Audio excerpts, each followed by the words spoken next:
Hey guys! Ayan, samahan nyo na naman ako guys magluto ng carbonara na hindi ko siya nilagyan guys ng mushroom kasi alam mo naman ano tayo sa gastos ngayon, budgeting kumbaga. So ayan na guys, kumbaga parang pinakuluan ko na yung ating noodles para sa carbonara. At di ko na nakawanan guys sa paggisa ng sibuyas, bawang, at nalagay ko na rin yung ground pork. Ayan, hinalo-halo ko na. At ilagay na rin natin yung ham na naka-slice na rin. At napapansin nyo rin guys na may kulay green dyan guys. Nilagay ko na kasi yung pinakatangkay ng dahon sibuyas. Ayan, nakikita nyo.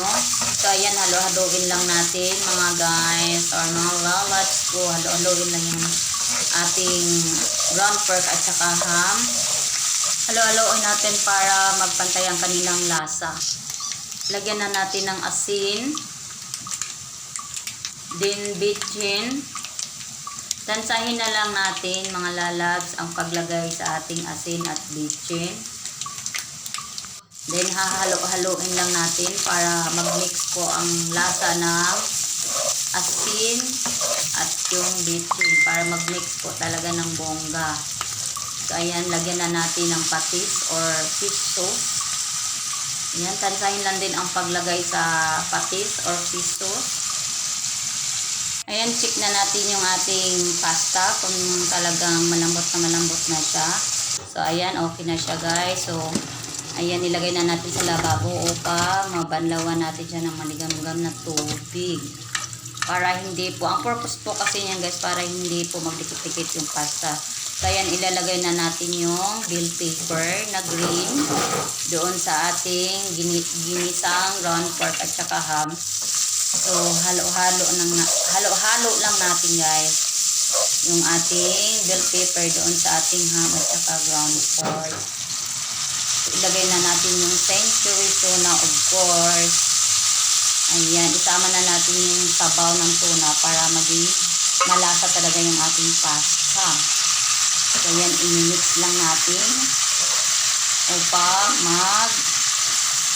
pantay yung kanilang lasa doon sa ating mga iba pang ingredients na nailagay dyan.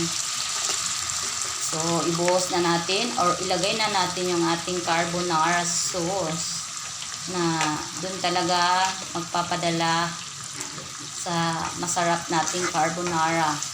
So, i-mix lang natin ulit para maging pantay ulit ang lasa ng ating carbonara sauce at saka yung ating mga ingredients sa ating carbonara.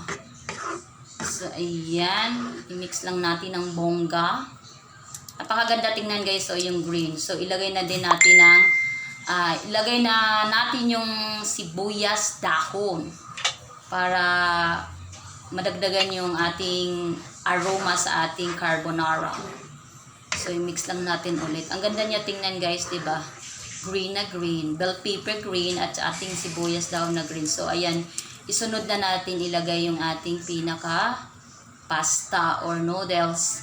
So malaki yung ating noodles guys kasi actually bigay lang sa akin yan. So nakita ko doon sa cabinet namin guys. So I need to cook na. So ayan, i-mix lang natin yung pasta natin at saka yung pinaka ground pork natin at saka yung ham, yung mga ingredients natin. So, ayan. Tapos na. Ready to serve na guys sa ating mga loved ones. At kung kayo ay bago pa sa aking YouTube channel, please don't forget to click subscribe, like, and share. Thank you so much for watching.